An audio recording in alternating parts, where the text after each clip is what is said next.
Welcome back to the presents. We're in the moment. If we seem a bit on edge, last week it were because we had a massive mega spider in here. Dave the We've got spider. a wasp in here somewhere now. Maybe there'll be a wasp spider fight or something, but that's if we start running around, then that's why. Serious. Andrew has got like an amazing amount of info to hit you all with. He kind of highlighted this to me in a conversation we had last time we did after a pod. We can't video all of our conversations. It blew so, you know. my mind. So, Andrew, finance does not equal freedom. Exactly. My words exactly. Tell me for why. Tell me for why. Well, you see, I've been mulling this over for quite a while, really, because we're not of the financing type at the moment. I mean, we're hence men in sheds. We're driving around in sheds one way or the other. But you know, my wife, she's bought Your cars. beautiful My wife. beautiful wife. Beautiful wife. She's bought much newer cars than we have.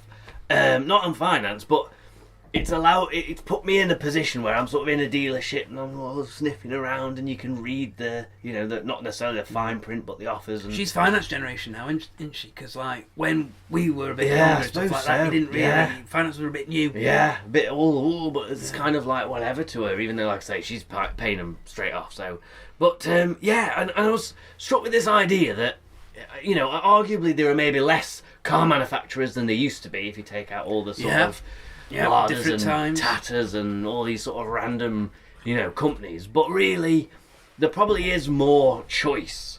The way most car manufacturers are niching the shiz out of themselves. Yeah. There's a lot of choice going on. And so arguably you could say there's more freedom than ever to get the car that you want. But I'm not necessarily going to subscribe to that one. Accessibility. Yeah, that's it. There's more accessibility. But is there? Because you see, the thing is, once you're on the financing sort of treadmill, I don't think you've got as much freedom as perhaps you'd think you have. I was really interested because I'm always very tempted by it. When I Yeah, see it. oh yeah. Because I look at like the cost of my Jeep, and I look like he's a great little app called Road Trip, and, Yeah. you know, and the statistics go like my Jeep cost me like £150 a month, Yeah. or something like that. Yeah, and you're I'm starting like, to think, what could I get for £150 a month? Yeah. It's, and I think that's what a lot of people are doing. And obviously we've got there may be another one coming up, but we've got the sort of legacy of the original scrappage scheme where you've got people driving around in £2,000 or less cars, probably less really, because they want to get the most value out of it, and saying, I'm going to go out and buy myself a little Kia Picanto or a little, I know, C1 or whatever, or bigger cars, you know, Dacia Duster, I don't know, whoever. And so they're now on it, you know, and that was maybe... couldn't resist that, maybe. Couldn't resist the opportunity. I mean, if It's so someone's tempting. offering you $2,000 for your car that, you know, if you could sell it, it'd be like £800 and people would take the piss and come and just try and haggle you all the time and all that, and you can get $2,000 and get a new car. But, and here's the problem, I think you've not necessarily, for a lot of people, there's not a freedom of choice like you'd imagine. And it comes down to the fact that if you buy, for example, your Citroen C1 on finance, and you got a 3-year deal and blah blah blah, and at the end of it you can give it back, or you can part exit, or you can walk away. I think a lot of people are not necessarily saving up for balloon payment and all that sort of stuff, and so at the end you've got a choice. You can part exit, or maybe give it back and have nothing. Well, obviously you're going to try and part exit, aren't you? But the Citroen garage, unsurprisingly, is probably going to give you the best deal on your car because it's a Citroen and they want to sell Citroens. Yeah. So all of a sudden, that kind of freedom, well, I want to move up in the world. And I think, again, this is where that niching things come from, to keep, not necessarily keep people in brands, but it gives an easy way of, well, you had a C1 as your learner, or you just passed. Why don't you have a C3? Or, you know, you got a young family now, why don't you have a Cactus or a, no, that's a Renault, isn't it? You know, or whatever, you know, no, Citroen Cactus. Yeah. It's a Renault Capture, that's what I'm thinking of. Okay. Always getting mixed up. Or, you know, and sort of each time you are sort of, you're more inclined to stick with the brand that you're with, whether you want to or not, maybe, because that's just, you know, the best deal you're going to get. So I think that's one of the big things, really. Is that was what really got me. I hadn't thought of it like that before. That you're in this three-way junction. Yeah. Do you buy the car? You're not going to be able to because you basically you've paid whatever your monthly payments will allow probably that's what they want you to do, is finance as much as you can. Yeah, definitely. I think people look at their disposable income. Yeah, I've got £300 of disposable income in inverted commas. You're not going to give it back. Yeah, because you've got nothing. Yeah, you've gone from having no a car, money, and you probably need a car. Yeah. So you are left with this situation where you've got to sort of like, yeah, will you take it back off me and Yeah. give me a good price for it, please? yeah, and that's it. And I think they're doubling down on that with sort of, you get sort of agreed valuations sometimes. You know, I know my beautiful wife, when she had a smart, they had a finance deal where you had an agreed value at the end of it. That's the ultimate lock-in. Yeah, isn't it? totally, because you know what you're going to get, and you probably think, well, I'm not going to sell it because I won't get there, I won't go anywhere else. I've got an agreed value. Always know what it's going to be. Yeah, that's it. It's dead easy just to go on. So I think that kind of, there's not freedom there. Obviously, then while you've got the car, you've not necessarily got a freedom to modify it if you're that way inclined. I know, that's what's always kind of like... No, because I mean, that's it. We don't like vanilla cars. We're always messing, like, what do we say? Objectively worse, subjectively better. Yeah. Modifying is what, a lot of people kind of like to tinker with. I think, people could argue, oh no, the things you could do. Pretty much the only thing you can do, I think, is on a Revo tune that you can have wiped off every time you go in for a service. People hold on to the like bit, so you kind of change the wheels, change the exhaust, and swap it all back over when you're done. I think that's also why you're starting to see even things like people just having standard wheels sprayed a different colour, because you can always get them sprayed back, and it's kind of a minimal kind of, so it doesn't necessarily give you the freedom to do what you want to with your car.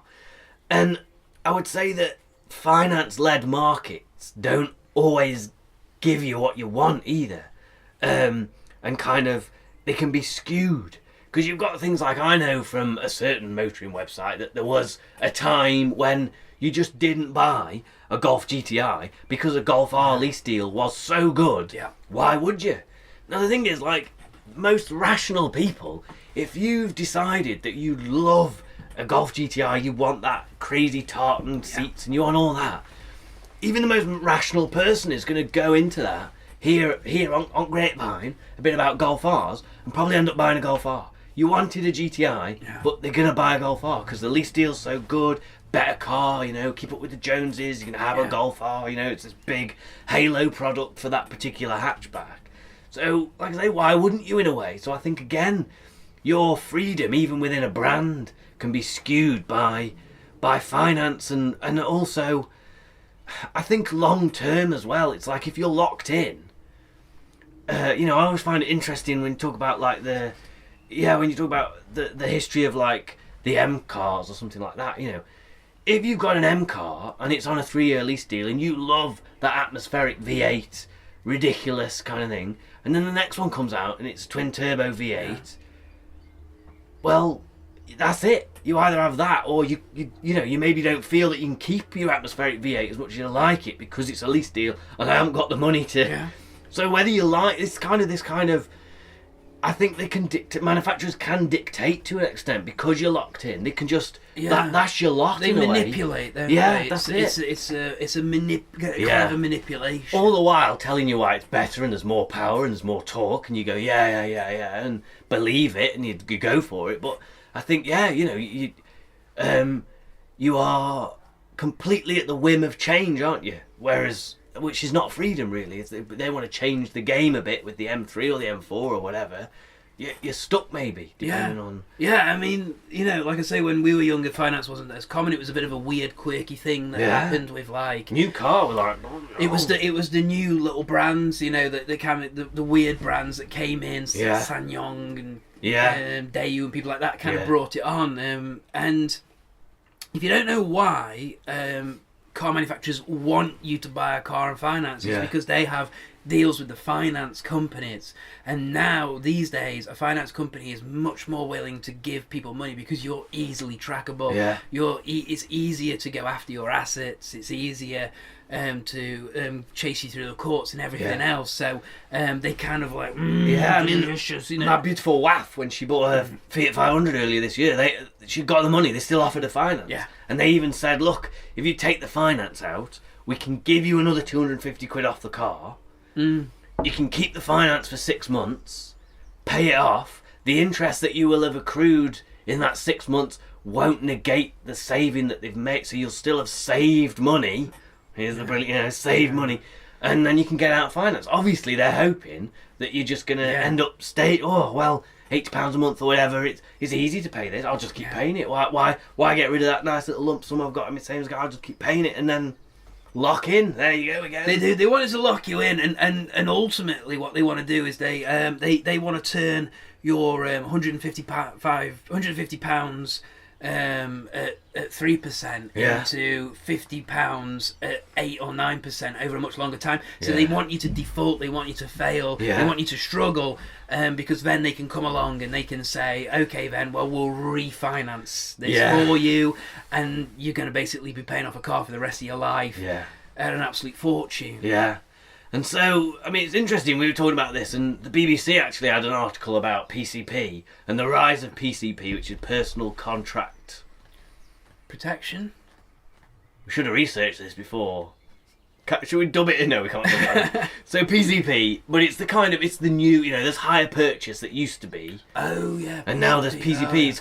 It's like a leasing, personal car plan. Yeah, it would be one. Something like that. Well, yeah, I mean, most places have a 3-tier system. That you've got your car finance, you've got this PCP kind of setup, and then you've got this car rental, effectively. That it is now. They want to give you a monthly payment and a car. Yeah.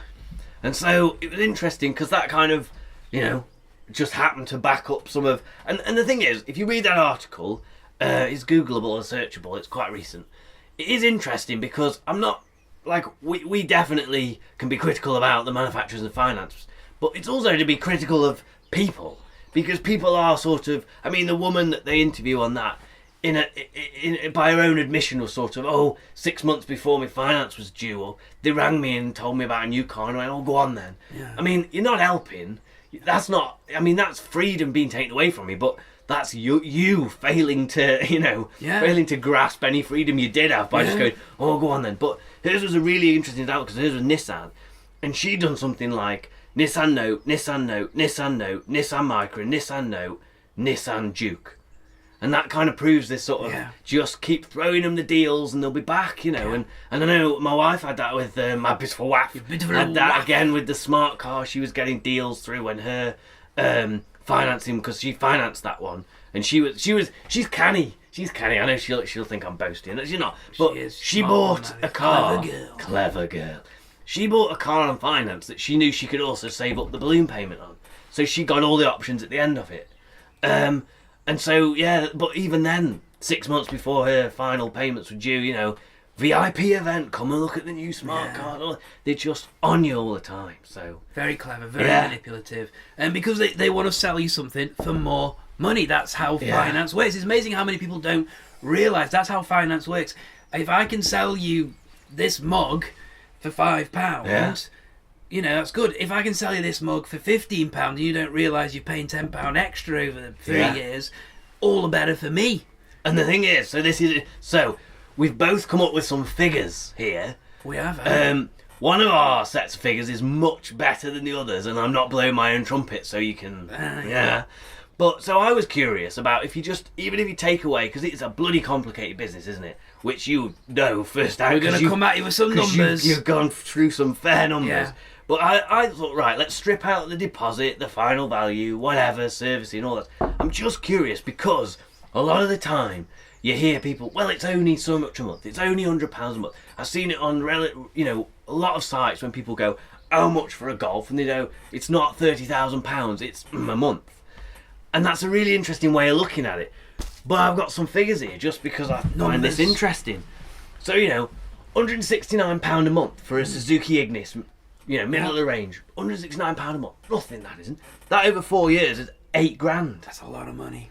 Now, for an Ignis. Yeah. I mean, I like the Ignis very much, but it's just that kind of 169, £8,000. They're very far apart. Yeah. And you have to try and conflate that, have to put the two together rather than keep separate. Nissan Duke, 3 years at £200 a month. The Nissan Duke, all car family needs, £200 a month. That's still over £7,000. Jeep Renegade, we like a Renegade. Again, 3 years, 199, so that's over £7,000.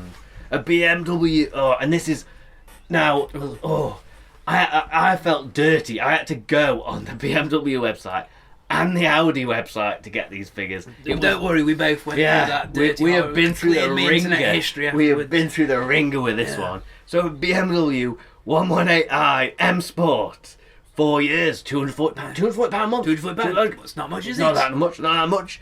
That's almost 12 grand. Yikes. Yeah, and I've annotated this with LOL for effect. You have The Audi A3 Sportback Sport. Sportback Sport. Sportback Sport, 1.6 TDI. 1.6. It's got TDI. Sport twice in the name, and it's a diesel.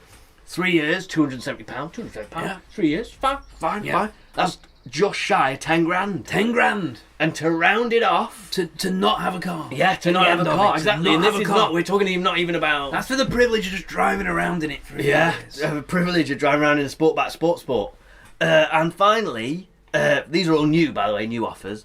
Mercedes-Benz C200D AMG line.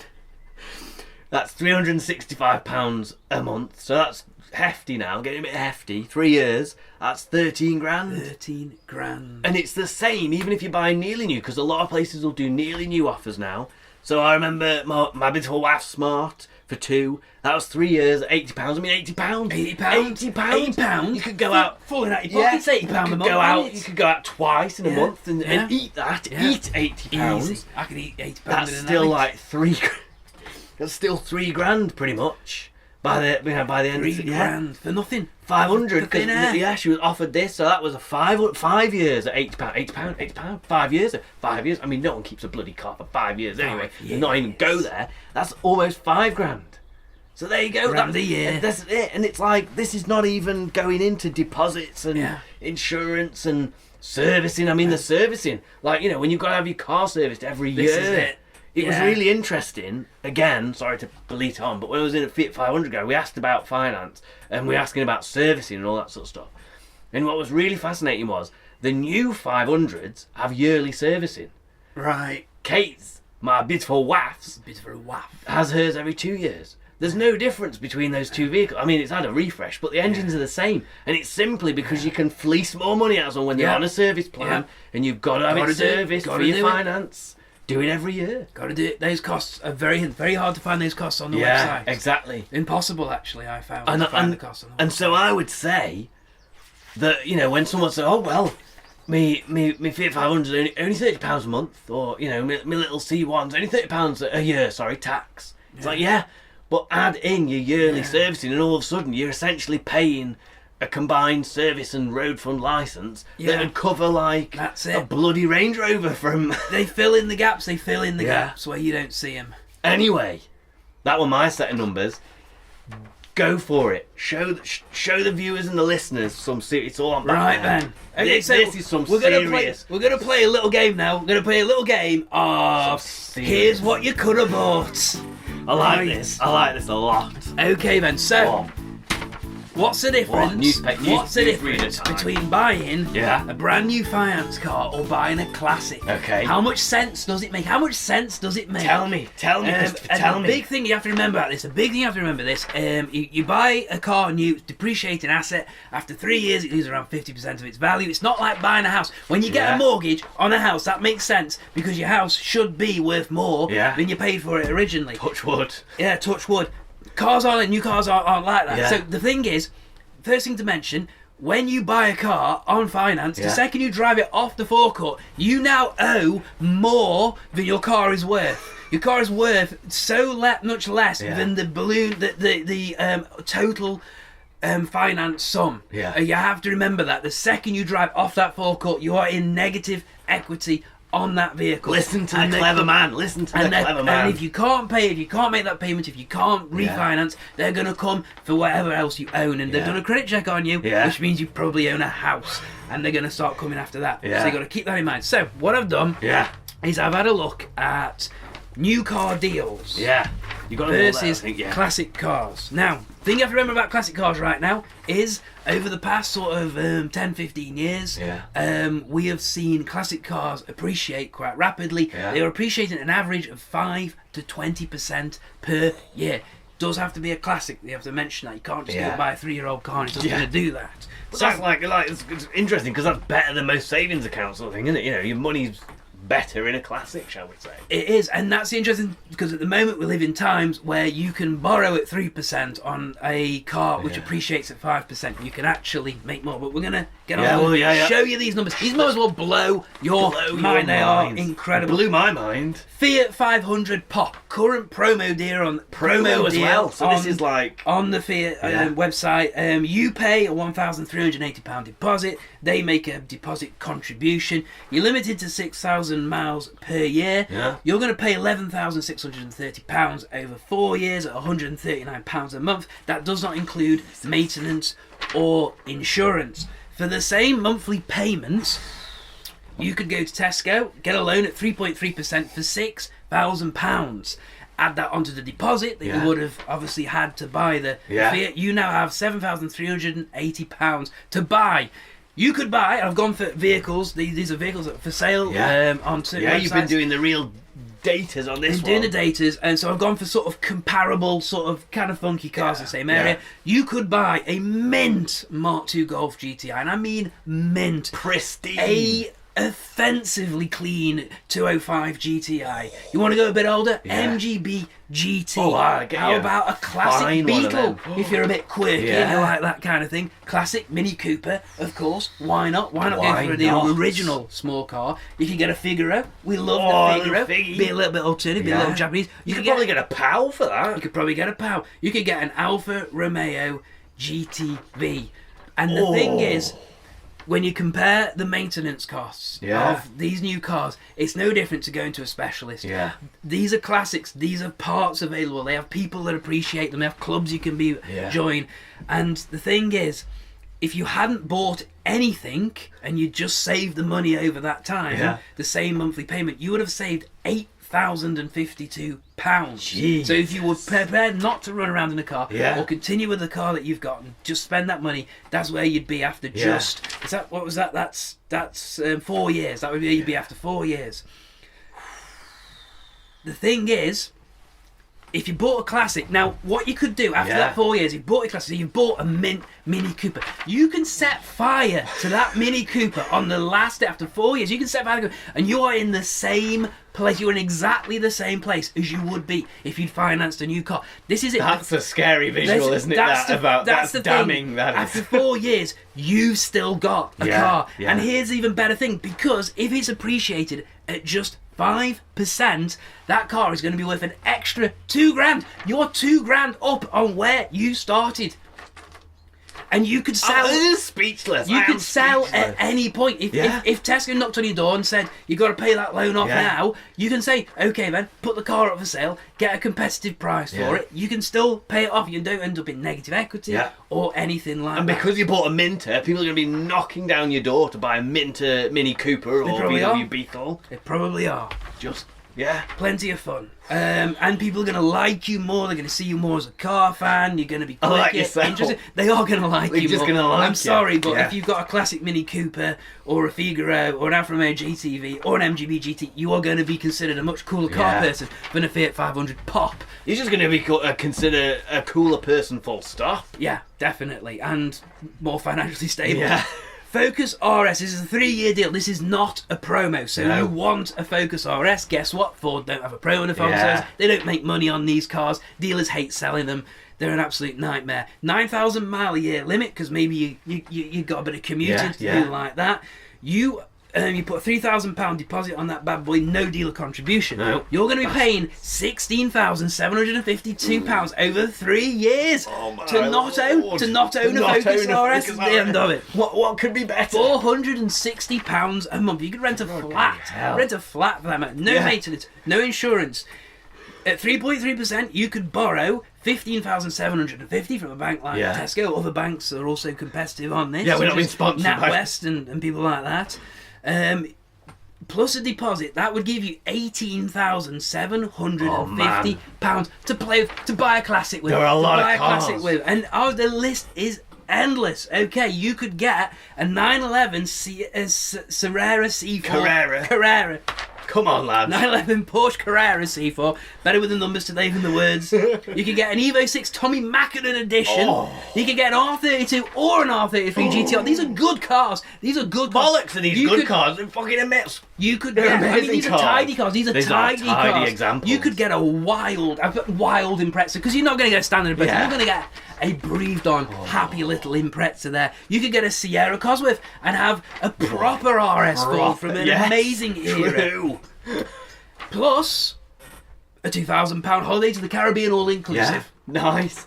Or I guess you could spend £2,000 on a perfectly good commuter if you didn't want to commute in one of those. You could pay £2,000 on that. You could pay £2,000 getting it resprayed. You could pay £2,000 getting some parts for it. You could pay £2,000 tuning it up. There's plenty. You get some nice alloy wheels. Buy some really tidy alloy wheels, with really good ones. That's going to add value. Hopefully, I'm not taken shaking away. with anticipation. If you had decided not to pull the trigger in that 3 years, you could have saved £9,569. If you'd bought a classic, you would have earned an extra 5k on its value in that time, and you would still have a car at the end of it. And you'd be driving. You could drive it into a wall. You would still be the better off than if you'd bought a Focus RS. Because you'd have been driving an R32 GTR if nothing else. Oh. Okay. Why? Yeah. We're not going to go into why, would you? Come on. Promo deal. Hit us with the big one. There's the big one. BMW M4 Coupe, brand new. You've got some cash to your name. You're doing well. You want everyone to know about it. So you're buying the ultimate driver's car. Right. Okay. We'll see how you feel about that in a bit. You've got your £10,000 deposit to put on that. You don't need it. You can go lower than that. Yeah, but we're going to go with 10. But you want a finance deal. Finance deals are subject to application. Yeah. There's a difference. You walk in with £1,500. You're not going to get you're not going to get their rate of 5.9%. Yeah. You're going to get a pony worse rate, and you're not going to maybe notice that in the monthly payments as such. Okay, so you will pay at £695.91 per month. Over 4 years, you will have paid £66,456.30 for a BMW M4 Coupe you don't own. You don't own the car. You've paid more than the dealer price. They're 58 grand new. You've paid more than the car for a car that you don't own. You don't own it. You've paid more for a car you don't own. You crazy coconut. No maintenance, no insurance. That's BMW maintenance. That's BMW maintenance level on an insurance M4. on an M4 I mean, Coupe. come on. It's not going to be pretty. Yeah.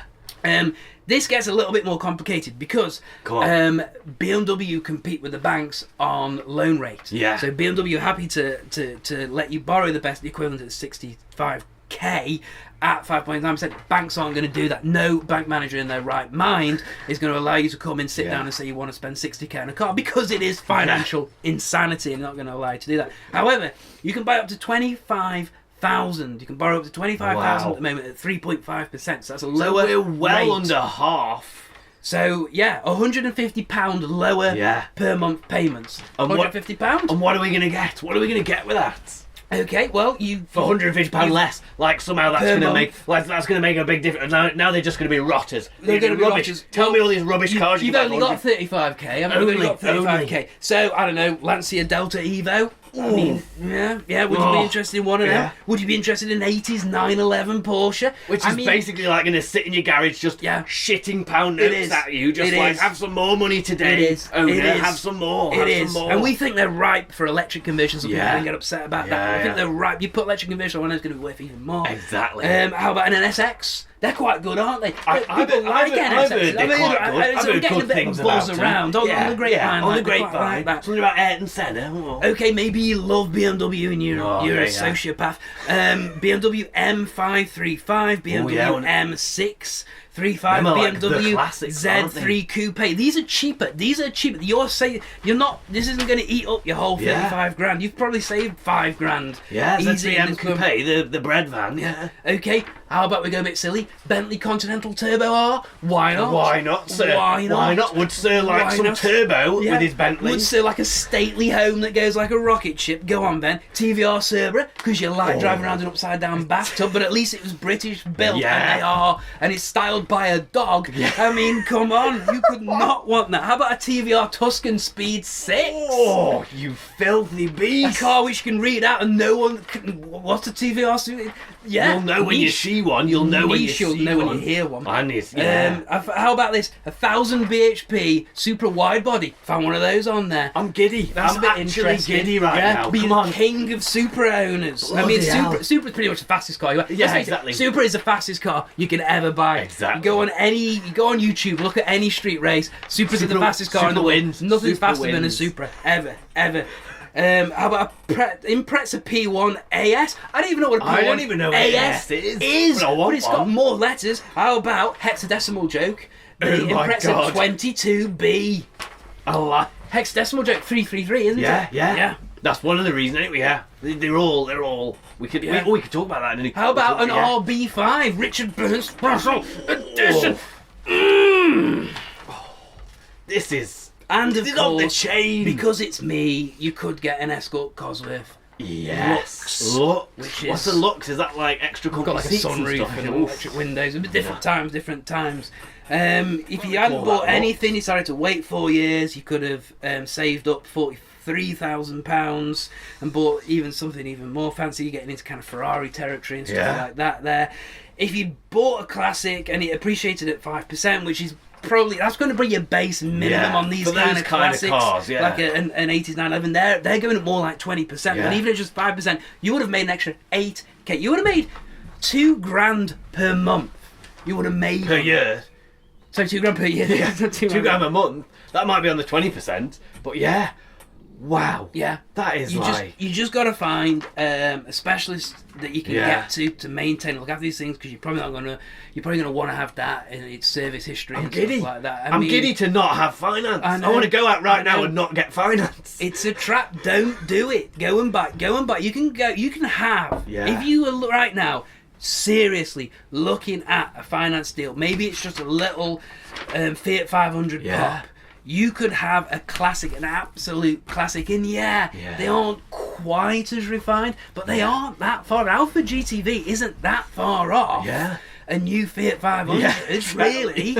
They're comfy, they're nice. Yeah. I mean, it's like being in a designer suit Yeah, in the GTV. absolutely. Absolutely incredible Yeah. interior. Yeah, you're going to be concerned about reliability. Don't be. Just Modern find a cars specialist as well. Like, are yeah. reliable. How often have you seen a 15-year-old car on the side of the road? And how often have you seen a brand new car Yeah. on the side of the road? New cars are like new houses. Absolute maintenance nightmare. Yeah, yeah. You get all the quirks. I mean, anyone who's had a new car knows. Yeah, they're never it like wears off perfect, so yeah. fast. There's always a the niggle. aura and or- everything yeah. just goes. It's just every tiny scratch, every mark. Yeah, you forget. true. You stop washing it every day. Yeah. You know, it wears off. But Yeah. you could do that. You could bloody well store a car in a garage Yeah. and be better off and just drive it in the summer. And I look, we had this, yeah. I mean, I know, I'm tired as well. I'm worn out from. But you made a real point just before we came on air. Look at that. That's probably, yeah. But you made a point, and it's true. It's like nobody's interested. Like nobody goes, oh, look at that brand new Mercedes S-Class. That guy must be cool. Yeah, exactly. But like, if you turn up in an 80s 911, bollocks if it's not even turboed or Yeah. anything, could be a base spec. Yeah. Someone's gonna go, oh my god, that's clean. That guy's cool because that's Yeah. a cool car. I know That's that what we car were saying. from the 80s. We were saying you watch any TV show, Yeah. any movie where you got a protagonist that you're supposed to like. Obviously, normally a male protagonist is like this, but you know they probably drive Yeah. a classic probably over 15 years old. That's what they will have because that shows personality. Yeah. That shows commitment to something. That shows that you will- three-dimensionality to, Yeah, yourself. multifaceted. Yeah, multifaceted. Exactly, multidimensional, multifaceted, and someone who's willing to live with something that's a little eccentric, a little bit quick, perhaps a little bit difficult Yeah. than the norm, perceived to be as such. Yeah. And I tell you what, you're going to have a much happier time going to see a specialist Yeah. than it is going to see a dealer, because a specialist is going to appreciate your car. He's going to know more about it, going to know more about the car, going to live and breathe it. It's obviously, obviously, Quite frankly, depends on the specialist. Yeah. There's certain ones, But quite frankly- Scooby Clinic, that have got Steady on some now. issues. Not being But I mean, the thing is, with a specialist, you're also pretty much going to be guaranteed that they're going to do the work. I know people who have sent their cars to dealers for a long decided to keep the car. Yeah. I'll do the servicing myself. Hang on a minute, why are these spark plugs welded in? Yeah. that's because the dealers never changed them, despite the fact they've been there like 4 times to change the spark plugs, and they've never been changed. It's a scam. It's so dodgy. You know, just because they wash your car for you, and they bring it to your house, and they take it away, and they call you sir, and they come in a suit. Give you a donut. They're like, you really think that donuts and coffee are a big expense? Oh, would you like a coffee, sir? Paying $5,000 out of your arse to pay for this car which you don't own anymore. They don't care. They give you all the coffee. They can give you a 3-course meal. I had plenty of coffee at the Smart dealership it cost me £500 for them to take the back of the Smart Roadster off, break a few things and charge me for it in the process, to in the end go, sorry, can't fix the problem. Oh yeah, the coffee really made that better. Thanks a lot. So... we understand the temptation. We absolutely understand how tempting it is. Yeah. And the classics look scary. And I've obviously going and seeing someone and handing over a huge chunk of change for a car in the region of £30,000, something like that, and you get home, maybe it's a dog or whatever. Totally, but you know, just buy sensibly, buy through clubs, get people's opinions. You can use the RA and RAC and the AA. I think you can buy them to come out and have a look at a car, give you a good opinion on it and stuff like that. It's not that scary. You can just as easily buy a complete lemon from a dealer. Absolutely, Absolutely, yeah. And the thing is, we also said, don't we, about, you know, when we talk about finance, and finance is not freedom. So, okay, well, let's play devil's advocate. Those cars we mentioned there might not be your exact cup of tea, but chances are whatever you were looking to finance was not quite your cup of tea either. Yeah. But, you know, from a sort of financial point of view, that is so much better of an option. And as you say, you know, find a specialist near you and find out what that... and then you'll maybe buy a car for that specialist almost. You're almost buying it for them because you know that they'll make a good job of keeping your asset that is growing at 5% a year instead of dropping in value and then you're not owning it at the end. It's a mind blow. It's a no-brainer. It's like, if we can get our heads around it, it is a no-brainer. And we are. This made me want to have a big fat loan and just buy a classic and just put it in a garage and forget about it. Just drive it in summer. It made me feel like that. Made me want to have the capital to go out and do these things. I was saying, you know, I've talked to you. As I've always said, if the next Suzuki Jimny is really cool. I'd love one of those. I'll buy it for it, keep it forever. And like, bollocks to that, I'm going to buy a Toyota FJ40 now. That's what we're doing. We're saving our pennies. We're saving now the pennies FJs, just enough. Wranglers. Exactly. A whole number of these amazing cars. So get out there, viewers. If just one of you viewers or listeners does this, you're a legend, and we salute you for jumping off the finance treadmill and getting an 80s air-cooled 911. Dead simple. All you got to do, take your monthly cost, go to an online loan calculator, move the bar up and down till your monthly price comes out at the same time. Look at the interest rate. Your interest rate needs to be lower than the finance deal. It means you're borrowing the same amount of money for less. And then go and do a classified search at that price and see what's on there. And then you decide, when you see restored cars, mint cars, perfect cars with full service history, even though they're 15, 20 years old. You know, cars with bugger all mileage on them, being stored in environmental tents and stuff like that. And realise that you could buy that car and don't do this, but you could run it into the ground in 3 years and still be in the same position. You could sell it for scrap. If you could sell it for scrap at the end, it's still worth more than your finance deal. A lot to think about. You're welcome. Yeah, you're welcome. You're welcome, viewers and listeners. For that. And if you do want like money advice, Money Saving Expert. MoneySavingExpert.com. Martin Lewis, brilliant. Learn everything you want to do about that kind of thing. That's the thing, because like, you know, when you go in and have finance and people are like, you know, I remember it with my beautiful WAF Smart, you know, the kind of, we can like, how much deposit you got, let's like move the figures around. It's like they haven't got magic wands. Like Chris says, you can go onto a calculator, you can do those little magic-y moving around yourself, make it work, make your money work for you. Crunch them numbers. Run the numbers. Do the datas. Right then. Yeah, I need a brew after that. Big style. I'm going to calm myself. Might have to have a stroll outside just to calm down and try not to buy an FJ40. Right then. We'll be back shortly. We will.